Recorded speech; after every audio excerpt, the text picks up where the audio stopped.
Shalom, shalom. Que la grâce du Seigneur repose sur vous. Soyez immensément encore bénis en cette soirée.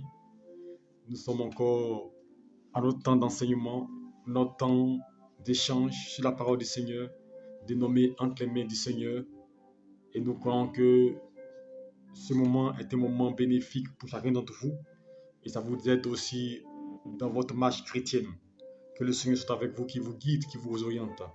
Nous allons ensemble prier le Seigneur, recommander ce moment, confier cet instant, demander l'assistance de Dieu, demander le secours de Dieu, demander la grâce de Dieu.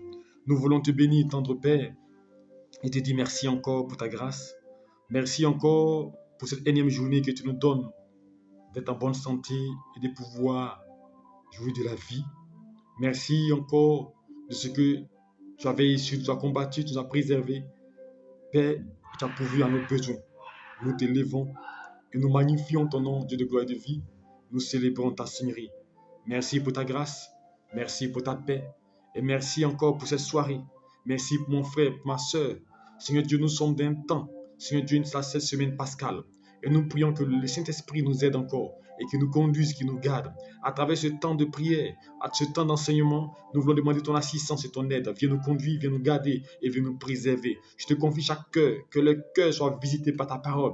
Et qu'à travers ta parole, mon Dieu, que tu façonnes le cœur à ton image et que chacun soit disposé pour te louer, pour t'adorer. Nous voulons te bénir et encore te dire merci. Bénis ta parole et dispose nos cœurs à l'écoute de ta parole au nom de Jésus-Christ. Amen. Que le Seigneur nous bénisse et que sa grâce repose sur vous. Nous vous saluons tous dans le nom de Jésus-Christ et nous prions que le Seigneur soit avec vous encore en cette soirée et qu'à travers ce temps d'enseignement, que la paix du Seigneur soit avec vous. Je vous salue tous dans le nom de Jésus-Christ. Que Dieu vous bénisse pour votre fidélité à ce temps de prière. Que le Saint-Esprit soit avec vous pour vous conduire, pour vous orienter et que sa grâce ne vous fasse point de défaut et que véritablement ces temps-là soient les temps de visitation, des temps de grâce. Que Dieu nous bénisse. Ce soir, notre enseignement va se porter sur la langue. Alléluia. Dieu m'a mis à cœur d'enseigner sur ce passage-là pour nous interpeller. Alléluia. Et le thème de notre message ce soir, l'impact ou l'influence de la langue sur notre destinée ou notre vie. Alléluia. L'influence ou l'impact de la langue sur notre destinée. Alléluia. Il est important de savoir comment la langue influence et domine, peut détruire, peut arranger, peut aider quelqu'un. Alléluia.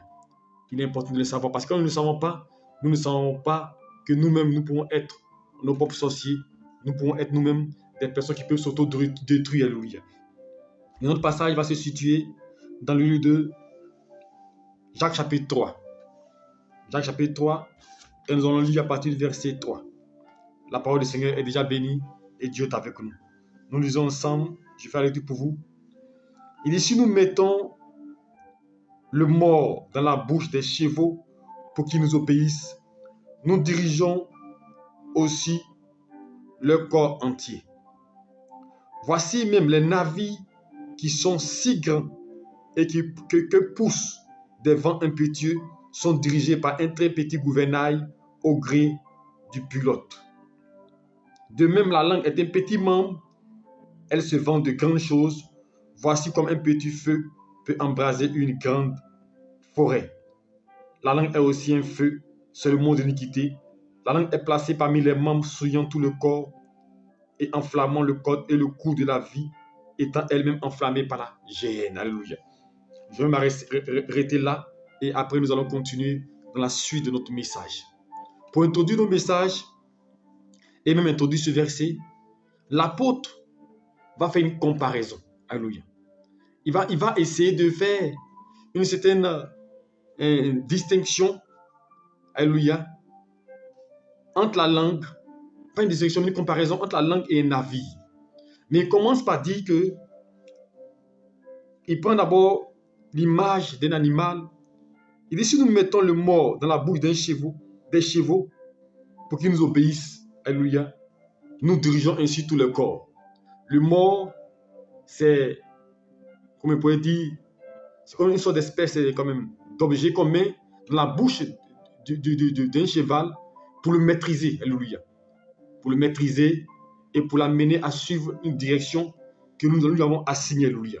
Donc, à travers cela, on dirige le cheval, on le contrôle, on le domine et on peut l'amener à faire ce que nous désirons, alléluia.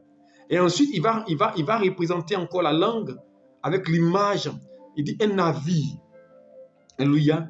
Un navire est contrôlé par un petit gouvernail au gré du pilote.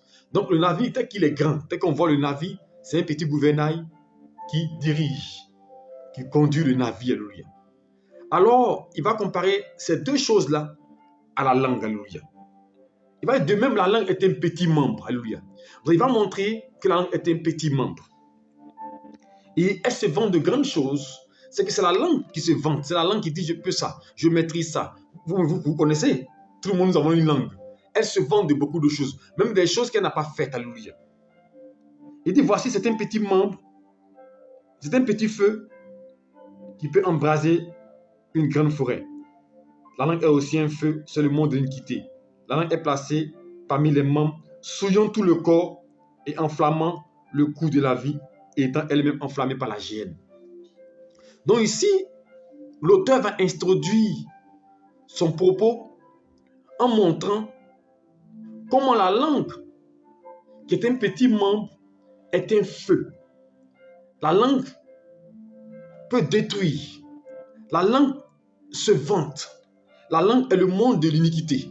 Donc il montre les dégâts que la langue peut causer.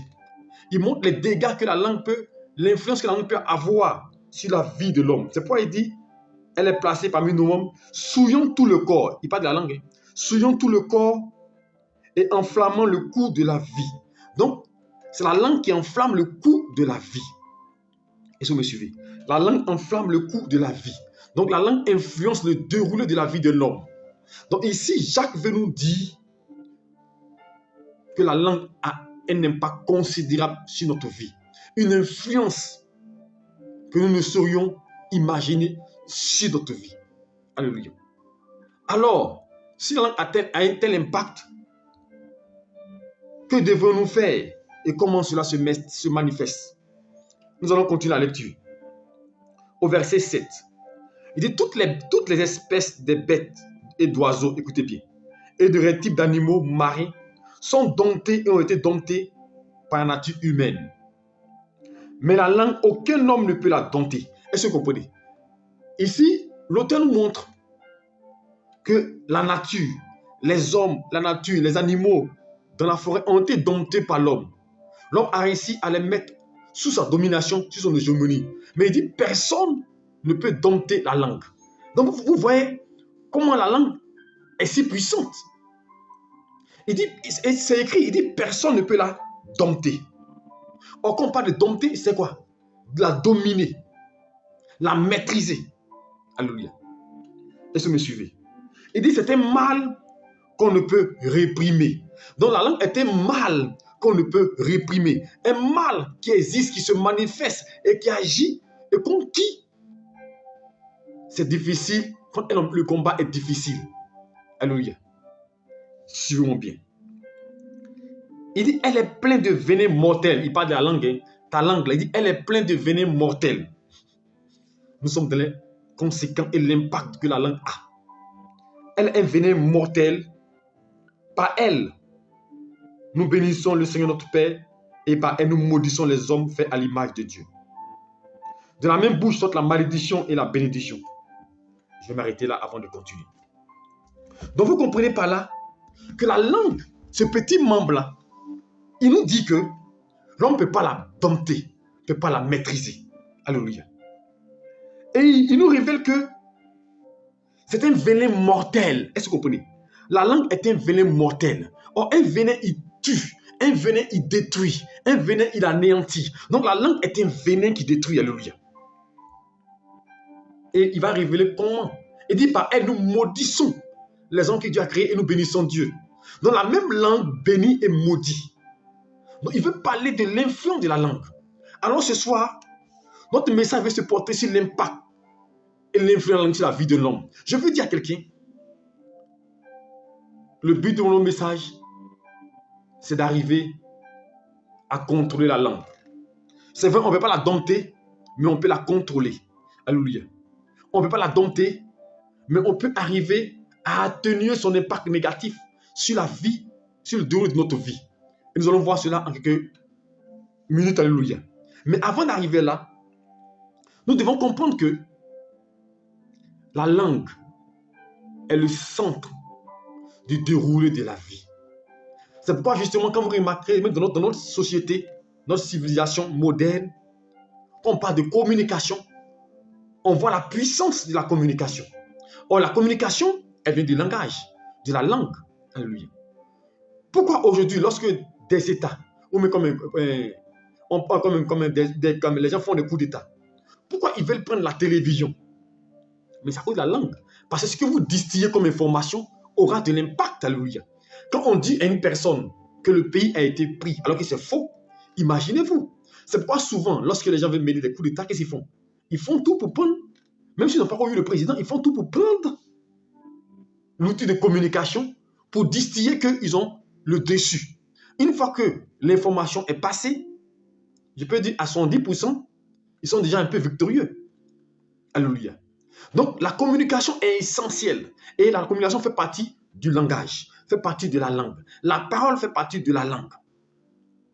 Alléluia. Donc, l'impact de ces choses-là agit sur le déroulé de l'homme. C'est pourquoi il est important en tant qu'homme de faire attention à notre langue. Il dit que c'est un véné. On peut détruire. C'est pourquoi en tant que chrétien, nous devons contrôler et maîtriser notre langue. Alléluia. Et c'est l'objet de notre message. Parce que nous avons remarqué qu'en tant que chrétien, nous laissons libre cours à notre langage, libre cours à nos paroles, sans faire attention. Alléluia. Ce qui n'est pas bon. Alléluia. Parce qu'en tant qu'enfant de Dieu, nous sommes maintenant des modèles et des exemples. Et nous devrions, par la présence de Dieu, faire attention à ce que nous disons. Alléluia. Contrôler le langage. Parce que le langage nous donne d'avoir la victoire, nous donne d'être aussi dans la défaite. Donc, par la langue, tu peux avoir la victoire et tu peux être dans la défaite. Sur mon pied. Mais pourquoi c'est ainsi? C'est pourquoi justement la Bible dit quoi? Dans le livre de Proverbes, 18-21, il est écrit: la vie et la mort sont au pouvoir de la langue. La vie et la mort sont au pouvoir de la langue. Donc, à l'instar de Jacques, le sage va corroborer ses propos pour montrer l'impact de la langue. Donc, la vie et la mort. Ici, il dit quoi? La langue est un venin mortel. Par elle, nous bénissons les hommes, nous bénissons Dieu et nous maudissons les hommes. Donc, on peut utiliser la langue pour détruire comme pour construire. Mais comment on détruit par la langue? Nous allons commencer par là. Comment on détruit par la langue? On détruit par la langue lorsqu'on laisse la langue nous contrôler. Alléluia. Parce qu'il dit ici, Jacques, la langue est un venin mortel. Et il dit, aucun homme ne peut la dompter. Est-ce que vous comprenez? Aucun homme ne peut la maîtriser. Donc, lorsque nous laissons la langue nous contrôler, nous dompter, à ce moment, elle devient un instrument de destruction. Alléluia. Et quand elle devient un instrument de destruction, elle nous impose une attitude. C'est pourquoi l'information est importante. Quand vous avez l'information, vous êtes contrôlé. Alléluia.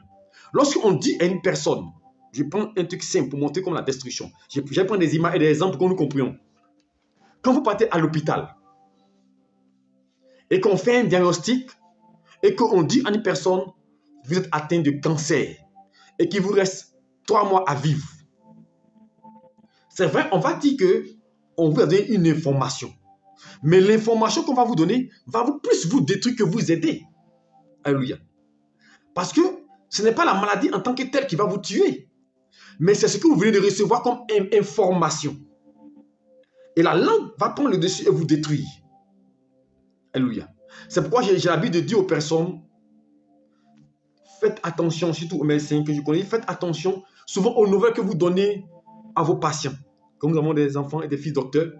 Parce que souvent, l'information que vous donnez peut amener quelqu'un à aggraver son mal. Une personne va à l'hôpital avec un simple palu. Ce palu va encore, il vient à la maison, la maladie s'aggrave. Mais pourquoi? À cause de ce qu'il a reçu comme information. Qu'est-ce qu'il a reçu comme information? On lui dit que son palu peut découler sur quelque chose de grave, comme un palu jaune, et que s'il fait attention, il peut avoir un problème de rein. Immédiatement, l'information étant reçue va détruire toute son influence, tout son corps plutôt. Parce que quand tu reçois une information, le cerveau analyse et reçoit, immédiatement tout le corps est influencé. Alléluia. C'est pourquoi il faut faire attention à ce que vous recevez. Ce que vous recevez peut détruire votre vie, peut détruire votre engouement, peut détruire votre courage, peut détruire votre ardeur, peut détruire votre foi, peut détruire votre marche avec Dieu. C'est pourquoi il faut contrôler la langue. Alléluia. Et pour la contrôler, il faut faire attention à ce que nous disons. Alléluia. Il faut faire attention à ce que nous disons. Donc la première chose pour contrôler le langage, pour maîtriser la langue, c'est de parler positivement. Ça, c'est la première des choses, le béaba. C'est d'opposer à ce qui est négatif, ce qui est positif. Parce que la langue va vous dire une mauvaise nouvelle. Alléluia. Va vous donner une information. Mais quelle information vous dites aussi à ce que vous recevez? Ils ont dit à Jésus-Christ, ton ami Lazare est malade, viens vite prier pour lui. Alléluia. Et Lazare est mort. Non, Lazare est malade plutôt, viens prier pour lui. Et Lazare meurt. C'est quand Lazare meurt que Jésus-Christ se déplace. Mais là, Jésus dit à ses disciples, Lazare dort, je vais le réveiller. Mais eux ne comprenaient pas. Lazare était mort, mais Jésus dit, Lazare dort. Jésus va opposer un autre langage à ce qu'il a reçu. Lazare est mort. Il dit non, Lazare n'est pas mort, Lazare dort. Est-ce que vous me comprenez? Donc, pour opposer à la langue, le langage destructeur, il faut apporter un langage constructif, un langage positif. Donc, prophétiser, déclarer des choses qui peuvent vous booster. Est-ce que vous me suivez? Parce que je vous dis, la vie de l'homme, la marche de l'homme est déterminée par deux choses essentielles. Le langage et la pensée. Nous allons voir la pensée après la Pâque. Le langage et la pensée sont les deux choses qui fondent et qui permettent à l'homme d'avancer, de progresser dans sa vie. Donc le langage, il est essentiel. C'est pourquoi Jacques, il va prendre du verset 1er au verset 12, il va s'étaler sur la langue pour montrer qu'elle est destructrice, qu'elle contrôle, qu'elle détruit, et qu'elle est un feu. Il dit comme le feu de la géhenne. Vous voyez comment il compare la langue? Comme le feu de la géhenne. Quand souvent on vient te dire, telle personne a dit telle chose sur toi, l'information que tu reçois te prédispose à avoir une mauvaise pensée vis-à-vis de la personne, te prédispose à vouloir mener des campagnes contre une personne. Alléluia. Voici comment la langue fonctionne. La langue détruit.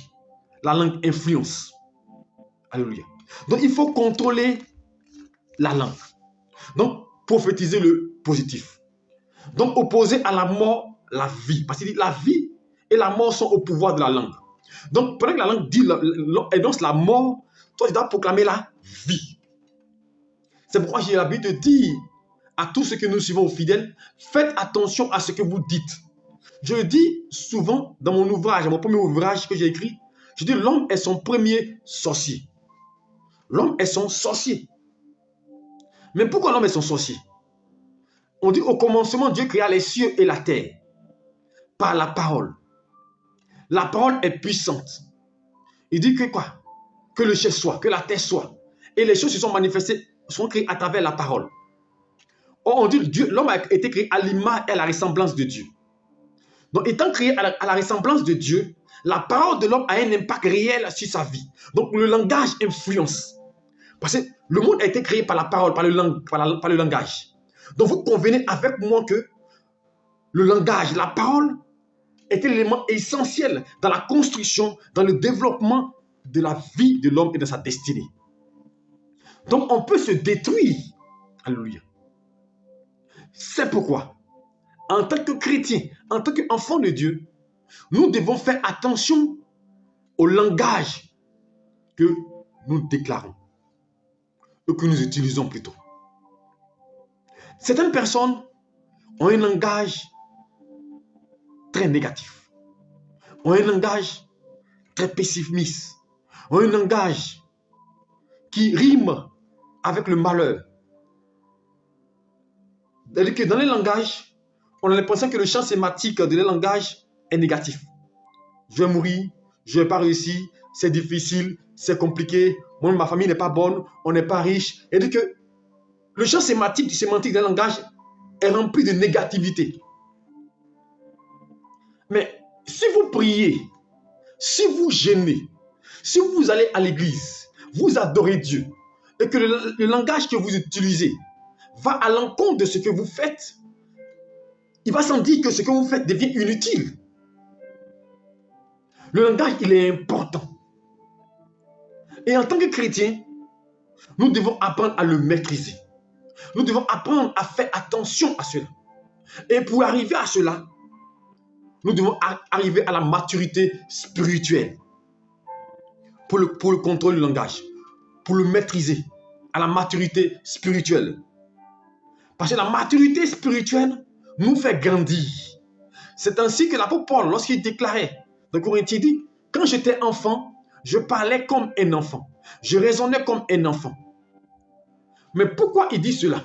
Parce que le langage d'enfant, c'est le langage qui pense, tout ce qu'il dit, tout ce qu'il pense, il le dit. Tout ce qu'il ressent, il le dit. Le langage de l'adulte, il arrive à maîtriser ses émotions. Il ne laisse pas ses émotions le contrôler et le dominer. Donc, il a un langage approprié. La vie et la mort sont au pouvoir de la langue. Qu'est-ce que tu fais de ta langue? Qu'est-ce que tu fais de ta parole? Tu acceptes ce qu'on te dit et toi-même tu développes ça. Toi-même tu déclares ça. Tu entends des gens dire ma maladie, mon palu, ma douleur. Comme si tu avais créé des maladies. Tu entends des gens parler ma pauvreté. Non.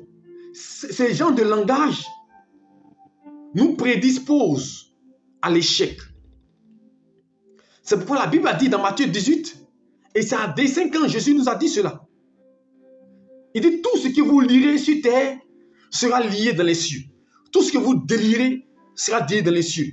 Il veut nous révéler par là la puissance du langage et l'influence du langage sur le déroulé de notre vie. L'influence du langage sur le déroulé de notre destinée.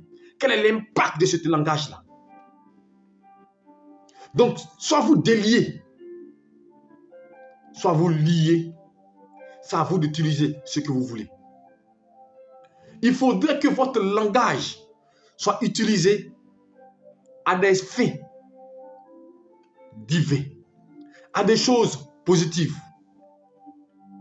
Et c'est là qu'on parle de la prière de proclamation. La prière de proclamation, elle est liée au langage. David dit, merci, je suis une créature si merveilleuse. Il le dit. Je suis la prunelle des yeux de Dieu. Il le déclare. Je suis la princesse de Dieu. Il le dit. Je suis béni de Dieu. Il le dit. Je n'attends pas d'être riche. Je n'attends pas d'avoir des milliards pour dire je suis béni de Dieu. Non. Mais je le déclare. Alléluia. Et en le déclarant, le Saint-Esprit saisit la parole et il accomplit. Et je veux dire ce soir à une personne, ce soir je vais doucement.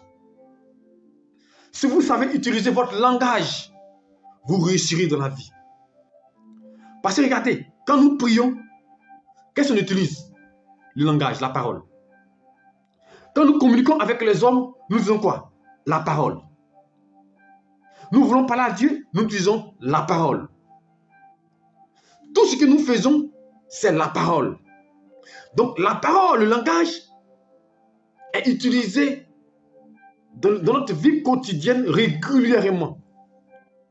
Alors, Si ce langage est utilisé régulièrement, nous devons nous l'approprier et qui demeure sous notre contrôle, mais qui ne nous échappe pas. Comme les chevaux dont on met un mort sur la bouche pour les contrôler et leur donner une direction, nous devons faire de sorte que notre langage soit sous le contrôle du Saint-Esprit. Afin que ce que nous distillons, nous annonçons, soit positif. C'est vraiment, j'aime pas être annonciateur de mauvaises nouvelles. Quand souvent on me donne des mauvaises nouvelles pour annoncer, souvent je tourne, je fais fi. Moi, j'aime annoncer les bonnes nouvelles. J'aime dire à une personne, tu seras béni, Dieu va t'élever, Dieu va t'ouvrir des portes. Quand souvent je reçois des révélations négatives sur une personne, je préfère prier pour la personne. Parce que souvent, j'ai envie de dire, souvent même ce n'est pas quand on donne une révélation à une personne. Quand je dis à quelqu'un, Dieu me montre, je vois un esprit de mort sur toi. Je vois, tu es dans un tombeau, on t'a programmé pour la mort. Bon, imaginez une personne qui est déjà malade, à qui vous venez dire, sans lui expliquer le contenu des choses, qu'on l'a programmé pour la mort d'ici fin décembre. Déjà même, vous augmentez à sa maladie. Ce n'est pas la maladie qui va la tuer. Ce n'est pas mais l'esprit de mort. C'est ce qu'elle a reçu en elle. Il y a un esprit de mort, tu vas mourir bientôt. C'est pourquoi, quand quelqu'un n'est pas fort mentalement, il y a des choses qu'on ne lui dit pas. Il y a des informations qu'on ne lui donne pas. Alléluia. Parce que l'information qu'on va lui donner peut lui porter préjudice. Quand une personne est faible, elle est couchée sur le lit d'hôpital, et puis qu'on veut lui dire non, il te reste 2 mois à vivre, imaginez la réaction de la personne. Alléluia. Donc il faut faire attention au langage. Alléluia. Donc comme il disait, il faut la maturité spirituelle. Nous devons grandir. Utiliser le langage d'un homme mature, d'un enfant de Dieu.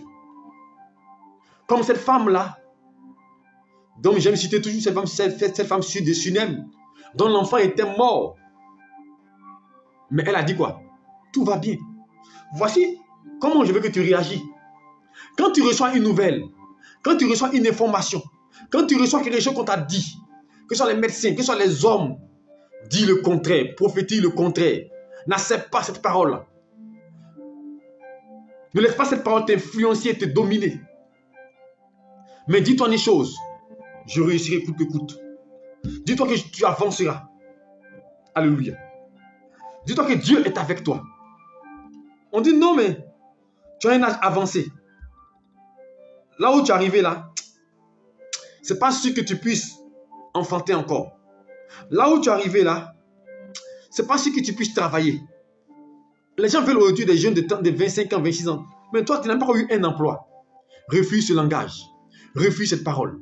Refuse tout ce qu'on t'a dit. Refuse tout ce que tu as reçu de nouvelles, de pensées. Tout ce que tu as reçu, ces paroles-là. Et que ça, tu as développé. Alléluia. Refuse. Alléluia. Il faut le refuser. Et il faut parler le langage positif. Parler le langage de l'esprit. Quand vous lisez la Bible déclare que, dans le livre de Nombres, 13-14, quand Moïse envoie des espions aller explorer Jéricho, Dieu leur dit que c'est un pays où coule le lait et le miel. Ils ont reçu la parole de Dieu. Ils l'ont intégré en eux, n'est-ce pas? Nous sommes bénis. Dieu nous donne un pays où coule le lait et le miel. Ils sont convaincus de cette révélation, de cette parole. Alors Moïse envoie des espions aller explorer Canaan pour voir comment conquérir ce pays-là maintenant. Ils sont 12. Ils y vont. Et lorsqu'ils arrivent dans ce pays-là, la Bible déclare que, qu'est-ce qu'ils vont constater? Ils vont constater qu'effectivement, ce que Dieu a dit est une réalité. C'est un pays où coule le lait et le miel. C'est un pays béni. C'est un pays où il y a l'abondance. C'est un pays où il y a beaucoup de grâce. Mais au lieu de se limiter à ce que Dieu a dit, ils vont aller chercher ce que Dieu n'a pas dit. Vous voyez? Ils vont regarder quoi? C'est un pays aussi. Il y a des géants. Il y a la difficulté. Ils sont nombreux. Ils vont nous détruire. Ils vont nous anéantir. Et quand ils reviennent, au lieu de parler de ce qu'ils ont vu, au lieu de corroborer ce que Dieu a dit, au lieu d'attester ce que Dieu a dit pour dire, c'est un pays où coule le miel, Dieu va nous donner ce pays-là, c'est un pays bon, habitable. Au lieu d'encourager le peuple, les 10 esprits ont fait quoi? À travers le langage, ils vont commencer à décourager le peuple. Mais il a fallu que Josué et Caleb disent non. C'est vrai, on est parti, c'est un pays où il y a des géants, mais c'est un pays où coule le miel. Et si Dieu a dit qu'il va nous donner ce pays, il va nous donner ce pays. Alors je veux dire à une personne, accepte ce que Dieu a dit et parle le langage de Dieu. N'accepte pas que la langue te contrôle, parle le langage de Dieu. N'accepte pas que les informations que tu reçois des hommes puissent te déterminer, mais accepte le langage de Dieu. Je ne sais pas ce qu'on t'a dit. Je ne sais pas ce que ton langage même t'a dit. Je ne suis pas jolie. Je ne vais pas enfanter. Je ne vais pas me marier. Je ne vais pas travailler. Je ne pourrai pas voyager. Non, c'est compliqué. Chrétien, ce que tu dis t'influence. Moi, je le répète, je le dis. Dieu fera. Nous, on deviendra multimillionnaires. On aura des moyens financiers. Pas pour notre gloire, mais pour aider des gens. Parce que moi, je dis, Seigneur, je vais être une source de bénédiction. Je vais apporter un soutien à ces veuves, ces orphelins. Seigneur qui souffrent. Je veux ce que tu me donnes les moyens qui rendent riches. Pas pour moi, mais pour les autres. Mais si tu dis que toi, bon, moi, je veux petit seulement. Mon Seigneur, si tu me donnes une petite case, c'est pas... Mon frère, ce que tu dis t'influence. Ce que tu annonces t'influence. Prophétise. Déclare que ta vie sera meilleure. Déclare que tu mangeras les meilleures productions du pays. Appuie-toi sur la parole du Seigneur. Ne laisse pas le monde te dire que c'est impossible. Je vous ai dit cette dame-là, à qui on enlevait les 2 tempes. Donc elle ne pouvait pas enfanter, mais elle a rendu témoignage. Elle avait un enfant à côté d'elle et elle était enceinte. Mais qui peut faire ça? C'est Jésus qui peut faire ça. Là où c'est impossible, Dieu est capable de rendre cela possible. Mais il faut le confesser. Jéricho était une ville forte. Canaan était une ville forte. Mais Dieu a dit qu'il va nous donner Canaan. Nous, comment il va faire, nous, on ne sait pas. Mais ce qui est important, nous, on écoute la parole de Dieu et on marche pas par la parole. C'est pourquoi quand l'ange s'est révélé à Marie, il lui a dit, tu auras un enfant. C'est par le langage. Vous savez, le miracle vient de ce que tu entends, le langage. Ce que tu entends te détermine, ce que tu entends te conditionne, ce que tu entends te met en action, ce que tu entends te fortifie, ce que tu entends t'encourage. C'est pourquoi il est important de se fortifier avec la parole. C'est pourquoi il a dit, lis la prophétie couramment, grave-la ça avec ton cœur. Appuie-toi sur ce que Dieu a dit. Marie dit, mais je ne connais point d'homme. L'ange dit, reste tranquille, laisse ton langage. N'écoute pas la langue, ne suis pas la langue. Mais suis la parole de Dieu, le Saint-Esprit te couvrira. Mon frère, ce que tu acceptes, que tu déclares, va t'arriver. Est-ce que tu me comprends? C'est pourquoi je dis l'influence de la langue sur notre destinée. Je vous assure, je vous le dis, ce que tu dis va t'arriver. Si tu dis que tu es incapable, il y a quelqu'un qui te dit, moi là, moi je ne vais pas avoir telle chose. Mon salaire même c'est compliqué. Moi-même, est-ce que je pourrais avoir telle chose? Alléluia. Est-ce que je peux avoir telle voiture? C'est compliqué, c'est dur. Est-ce que je peux avoir telle maison? Le loyer là, est-ce que je pourrais payer? Mais si tu penses comme ça, quelque chose que tu n'as pas encore eu, et tu dis, est-ce que je pourrais payer? Donc toi, mais tu te condamnes. Seigneur, donne-moi une petite voiture. Alléluia. Combien de mes fils? Sa femme est remplie d'assurance, lui il est rempli de pessimisme. Et dans sa prière, il dit, lui, c'est que lui, il a une petite voiture. Et puis les anciennes voitures, là, les anciennes Mercedes d'avant, là, il dit, s'il a une petite comme ça, lui, ça lui suffit, lui, dans le quartier, ça ne consomme pas. Vous voyez comment il s'est libre? Parce qu'il estime qu'il ne peut pas avoir les moyens pour pouvoir payer le carburant, pour pouvoir payer l'essence et pour te tenir une grosse voiture. Chrétien, la Bible déclare que nous mangeons les meilleures productions du pays. C'est pour dire que les meilleures voitures, les Range Rover, les 4x4, les X6, c'est pour nous. Mais si tu penses que ce n'est pas pour toi, ça ne sera pas pour toi. Si tu penses que tu peux habiter dans un château, tu peux habiter dans une grande villa, tu peux pas avoir un immeuble, mais tu n'auras pas un immeuble. Est-ce que tu me comprends? Ce que tu dis t'arrive, il dit la vie et la mort sont au pouvoir de la langue. Alors, mais pourquoi utiliser la mort? Utilise la vie. Quand tu es chaque matin, dis je suis béni. Dis, je vais construire ma maison. Dis aux gens, non, je vais acheter ma voiture. Dis aux gens, non, je vais me marier. Dis aux gens, je vais avancer, je vais progresser. J'irai aux États-Unis. Je vais voyager dans les pays. Il faut le déclarer. Il faut dire, je suis le fils de Dieu. Je suis la prunelle des yeux de Dieu. Il faut le déclarer. Ne laisse pas Satan te dire que non, Dieu ne t'aime pas. Toi, mais tu ne vaux rien, tu ne connais rien. Tu n'es pas enfant de Dieu, tu es pécheur. Dis à Satan, je suis le fils bien-aimé de Dieu. Je suis la prunelle des yeux de Dieu. Dieu m'aime d'un amour incommensurable. Parce que la Bible déclare, pendant que j'étais impie, pendant que j'étais pécheur, pendant que j'étais voleur, il m'a tendu la main, il m'a sauvé. Ça maintenant, il va m'abandonner. Il faut le dire à Satan pour qu'il te laisse tranquille. Mais tu vois, des gens, ils se condamnent, ils se jugent. Il y a des gens, même quand ils prient, pour venir sur la prière. Seigneur, pardonne-moi. Des choses d'avant, il y a des femmes qui ont pris. Chaque jour, Seigneur, j'ai commis avortement. Il y a 10 ans de cela, mais chaque jour, l'avortement, là, Dieu n'a pas pardonné. Seigneur, j'ai commis... Non, mon frère, si tu ne crois pas, ce que tu dis va agir. Crois que Dieu t'a pardonné. Il dit, c'est en confession de la bouche qu'on parvient au salut. Donc, tout est lié au langage. Tout est lié à la parole. Alléluia. Ensuite, pour contrôler le langage, il faut parler peu. Quelqu'un qui parle beaucoup, c'est difficile qu'il peut contrôler le langage. Parce que quand vous parlez beaucoup, vous dites beaucoup de choses. Moi, souvent, quand une personne ment beaucoup, quelqu'un qui ment beaucoup, c'est facile d'attraper. Pour quelqu'un qui écoute comme nous autres. Parce que quelqu'un qui ment beaucoup, quelqu'un qui parle beaucoup, il dit telle chose aujourd'hui. Mais il parle demain, mais il ne sait pas que il y a 2 jours, il t'a donné une information. Mais il oublie que l'information qu'il t'a donnée là, toi, tu l'as gardée. Quelqu'un me dit, non, moi, non, je travaille à la présidence. Je suis le chargé de mission du ministre. Non, j'ai un contrat de temps. Et puis 2 semaines plus tard, il te dit, non, moi-même, je cherche à avoir un contrat à la présidence. Bon, je cherche à avoir un contact avec quelqu'un. Mais il a oublié que 2 semaines avant, il t'a dit qu'il est à la présidence, qu'il travaille le ministre. Maintenant, il cherche un contrat. Ce n'est pas opposé. C'est pas... Vous voyez? Il te dit, non, moi, j'étais aux États-Unis, j'étais à Londres, j'ai fait la Belgique, j'ai visité des pays. Et puis, 1 mois plus tard, il te dit, non, moi, je cherche visa pour voyager. Depuis longtemps, mais je n'arrive pas à avoir de visa, c'est compliqué. Vous voyez, il a oublié ce qu'il a dit. Vous voulez contrôler la langue, parlez peu. Gardez beaucoup le silence. Ne laissez pas la langue vous contrôler. C'est pourquoi il y a un souci, un problème, ne parlez pas beaucoup. Quand vous êtes fâché, ne parlez pas beaucoup. Ça, c'est un conseil que je vous donne. Parce que quand vous êtes fâché, si vous laissez la langue parler, vous allez dire beaucoup de choses.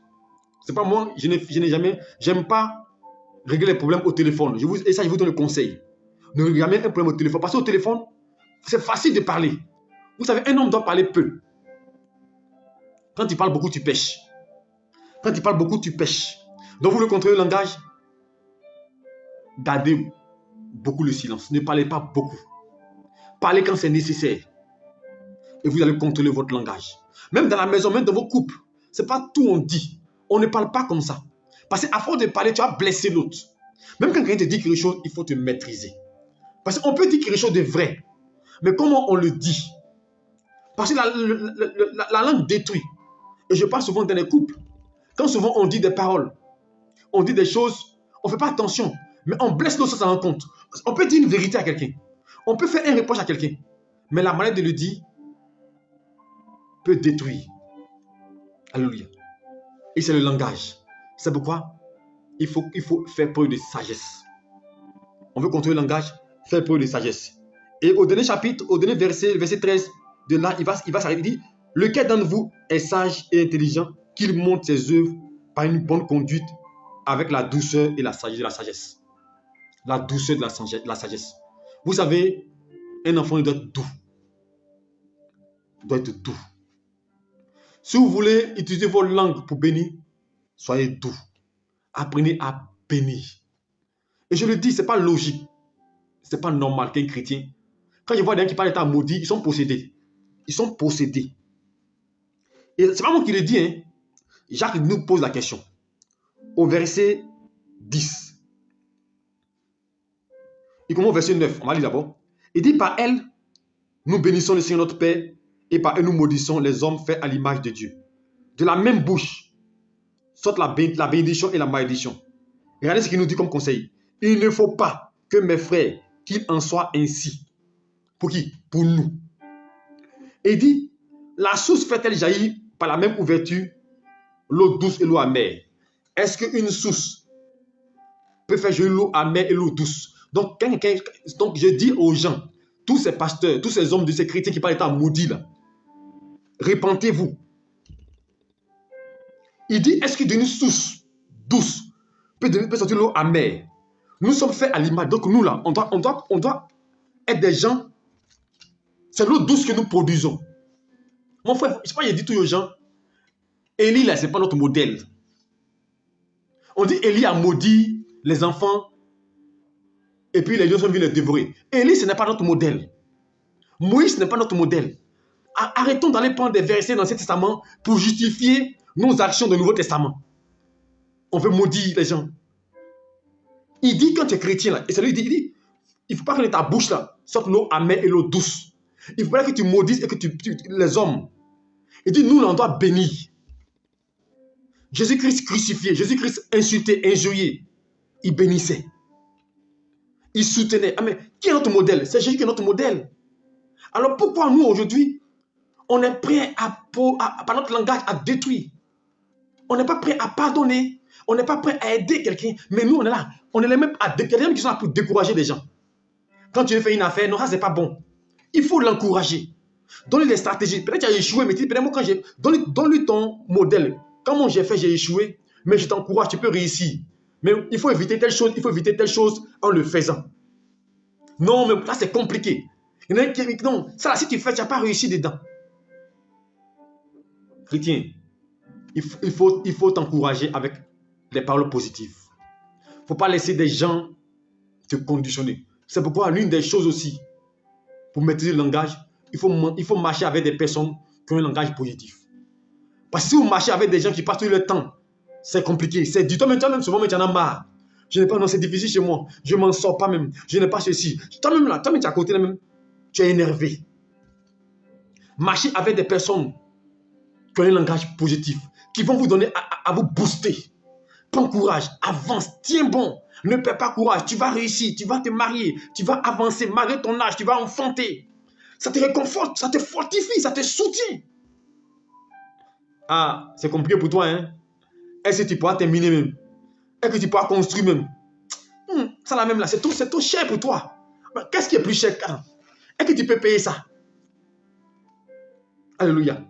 Comme une personne me disait en son temps, tu sais que après le décès de ton père, après tous ces dépenses que tu as fait là, est-ce que tu pourras payer voiture là même?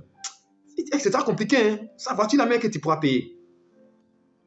Quand je suis venu, il restait 3 mois, j'ai dit, avant la fin d'année, on était dans le mois de novembre.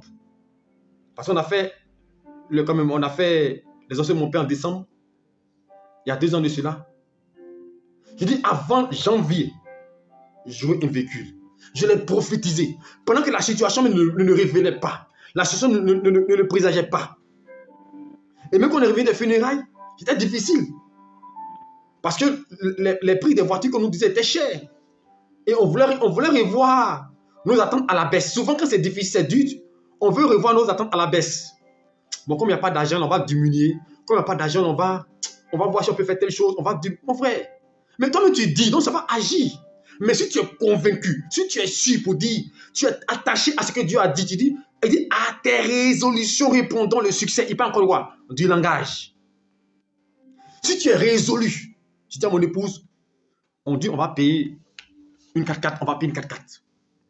On est résolu. Elle dit, non, on va vous dire, parce qu'on était déterminé, on était convaincu. Qu'est-ce que Dieu a fait? Mais Dieu a créé les circonstances, les situations, et on a pu l'acheter. C'est pour dire que ce que tu penses, Dieu le fera. Et moi, je le dis, il dit, cette voiture, ce n'est pas pour moi, c'est pour mon épouse. Moi, ma voiture, même, elle vient. Mais pourquoi? Il dit, comment tu as fait? Moi, je ne sais pas comment, mais je sais que ce que tu dis là, tu crées. La parole crée. La parole construit. Alors, je vais dire à des personnes à partir d'aujourd'hui, ne laisse pas la langue te contrôler. Alléluia. Il ne faut pas laisser la langue te contrôler, mais au contraire, il faut la contrôler. Si elle te dit que c'est impossible, dis que c'est possible. Si elle dit que c'est compliqué, dis que ce n'est pas compliqué. Tu vois des gens qui ne croient pas. Quand on devait voyager, quand on devait aller en Afrique du Sud, je me rappelle bien, on partait en Afrique du Sud et Le billet d'avion pour aller faisait autour de 1 million et quelques. 1 million 200 par là. Et il y a 5-6 mois en avant, une de mes soeurs qui est là a dit, pasteur, je t'envoie un soutien pour t'aider par rapport au voyage. Et elle m'a envoyé l'argent, une forte somme, pour m'aider pour mon voyage. Et j'ai béni par la suite, maman reine qui soit bénie encore abondamment. Et vous savez ce que je fais? Je prends cet argent-là et je vais faire des offrandes. Je vais s'aimer il y a des parties qui tenaient acheter un terrain. J'ai donné une contribution là-bas, une autre encore. J'ai donné tout cet argent là-bas. À la suite de cela, je reçois encore une offrande. Je vais soutenir un autre pasteur, une autre église. Parce que moi, en tout cas, moi, j'aime donner. J'aime donner. C'est pas qu'on a beaucoup qu'on donne. Le donner a de l'impact quand tu n'as pas. Et je l'ai fait. Il restait 1 mois et demi pour le voyage. Le billet fait 1 million 200 par là. Puis le séjour, tout, l'hôtel, tout. À 1 mois de voyage, je vous assure, je n'ai même pas encore donné au moins 300 000 francs sur l'argent. Alors que j'ai reçu au moins 700 000 francs, 800 000 francs. Je pouvais payer, mais j'ai donné.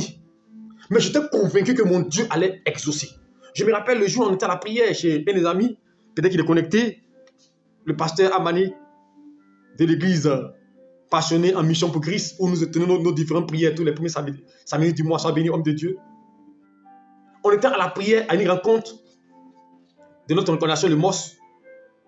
Et pendant qu'on priait, dans mon esprit, j'étais assis là, il faut que j'ai l'argent pour aller donner. Parce qu'il reste 1 mois de 1 mois. Je vous assure, pendant qu'on était à la prière, mon portable sonne. Mais quand j'ai la prière, je n'aime pas décrocher. Mais j'ai vu le numéro. J'ai su en même temps que là, c'était une porte d'ouverture. Un de nos fils, qui est une autorité du pays, m'appelle à l'issue de cela. Et c'est la première fois qu'il me donne ces sommes. Il me donne près de 800 000 francs. Après, il me donne près de 500 000. Donc, j'ai dit qu'en une journée, j'ai eu cet argent pour aller à l'extérieur. Mais parce que j'ai dit au monsieur qui encaissait l'argent pour le billet d'avion, j'ai dit, je vais voyager. On ira en Afrique du Sud. On ira. Alléluia. Et on est parti. Et même de là-bas, j'ai dit, moi, j'aurai les moyens financiers, je ne manquerai de rien. Il y a des gens qui m'appelaient de partout, des enfants de France qui m'appelaient pour m'envoyer de l'argent. En Afrique du Sud, on m'envoyait de l'argent quand j'étais en Afrique du Sud. Ce que vous confessez vous détermine.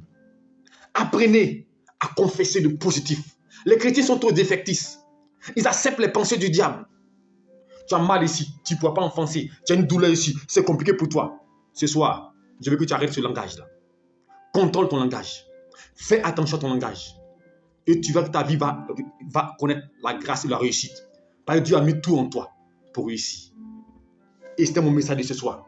Apprends à contrôler ton langage. Apprends à déclarer ce qui est positif. Et ne laisse pas l'environnement te conditionner. Alléluia. Que le Seigneur te bénisse. Et qu'il te garde. Et surtout, sois une personne positive. J'ai posé ce message-là parce que nous sommes dans la semaine pascale à partir de maintenant. Donc demain, 5h30, prière matinale. Nous allons faire des prières de proclamation. Nous allons faire des prières de déclaration. Tu vas déclarer sur ta vie. Tu vas déclarer sur ton problème, sur ta situation. Si un problème te fatigue, tu vas déclarer pour dire ça doit changer. Tu vas déclarer si une personne te pourchasse, tu vas proclamer que l'ennemi, qu'il soit mis en déroute. Si un mal te ronge, tu vas commettre que ce mal-là disparaisse. Pas dans 5 ans, tu dis à l'instant, tu vas le déclarer. Et cela doit se faire au nom de Jésus-Christ. Tu vas prouver sa vie que le miracle de Dieu descende. Car ce n'est pas nous qui avons dit, c'est Dieu qui dit que la vie et la mort sont au pouvoir de la langue. Donc, ce qui signifie que je peux ordonner à une chose de s'accomplir et elle va s'accomplir. Je peux ordonner une chose de voir le jour et elle va voir le jour. Je peux amener à l'existence les choses qui ne sont pas comme si elles étaient. Alors, je vais dire à quelqu'un ce soir, c'est le temps d'utiliser le pouvoir que tu as, la capacité que tu as, car Dieu veut te bénir. Shalom à toi. Que Dieu te bénisse et qu'il te couvre à son manteau protecteur. Et n'oublie pas, il fait l'effort. Avant dimanche, prends un jour de jeûne, alléluia, pour confier ta Pâque entre mes seigneurs. Sois béni. Bonne nuit à toi. Que la grâce de Dieu t'accompagne. Demain, 5h30, nous serons au rendez-vous pour prier ensemble. Alléluia, pour notre prière matinale. Alléluia. Et que le Seigneur vous fortifie, vous guide. Et n'oubliez pas de vous abonner sur nos différentes pages pour faire Cabane Donald. Alléluia. Et sur notre page aussi YouTube. Allez aussi vous abonner sur YouTube parce que nous voulons créer une chaîne YouTube. Bientôt, alléluia. Allez vous abonner aussi à la page YouTube pour faire Cabane Donald. Dieu vous bénisse. Je vais prier maintenant par rapport à ce message que Dieu vous visite. Père, je vais bénir ton nom et te dire merci. Tu es l'alpha et l'oméga. Je te confie tes enfants. Que ta main soit étendue sur eux. Père, certainement notre langage a été, mon Dieu, à notre défaveur. Nous avons tout utilisé un langage défectif. Nous n'avons pas réussi, c'est compliqué, c'est dur. Mais ce soir, tu viens de nous enseigner. Nous voulons bannir de nos langages, extirper de notre langue tout ce qui est négativité, tout ce qui est mort, échec. Nous ne voulons pas que, Père, notre langage soit un langage de destruction, mon Dieu, de malédiction, mais de bénédiction. Nous voulons être des sources de bénédiction. Par nous, nous voulons que, Père, ta grâce découle, mon Dieu. C'est pourquoi visite-nous, mon Dieu. Comme la Bible déclare, mon Dieu, Père, d'Ésaïe chapitre 6, tu as touché, la Père, les lèvres, mon Dieu, d'Ésaïe, avec des braises. Seigneur, viens sanctifier nos langages. Viens laver notre langage pour qu'il soit, mon Dieu, approprié au nom de Jésus-Christ. Et qu'à travers nos langages, nous puissions réussir. Que ton nom soit béni. Bénis tes enfants. Couvre-les, bénis les maisons. Veille sur les sommeils. Que tout esprit, tout démon qui s'avisera à perturber les sommeils, il soit foudroyé par la puissance de Dieu. Toute confrérie, toute réunion nocturne qui vont faire en un long sur la nuit, je mets cela en déroute, mon Dieu. Que tous les projets, toutes les actions ennemies contre les vies soient annulées et que tout ce qu'ils vont faire soit voué à l'échec. Merci pour ta grâce. Merci pour ta faveur. Bénis-les et couvre-les par ton manteau protecteur. Au nom de Jésus-Christ. Amen. Que Dieu vous bénisse. Shalom à vous et bonne nuit à vous. On sera demain. Je vous salue tous dans le nom de Jésus-Christ. Demain, c'est 5h30. Nous sommes au rendez-vous. Et n'oubliez pas, demain, ce n'est pas 21h. Demain, c'est 20h30. C'est école de délivrance. Ce sont les enseignements sur la délivrance. Non, demain, c'est 20h30. Soyez bénis et à demain.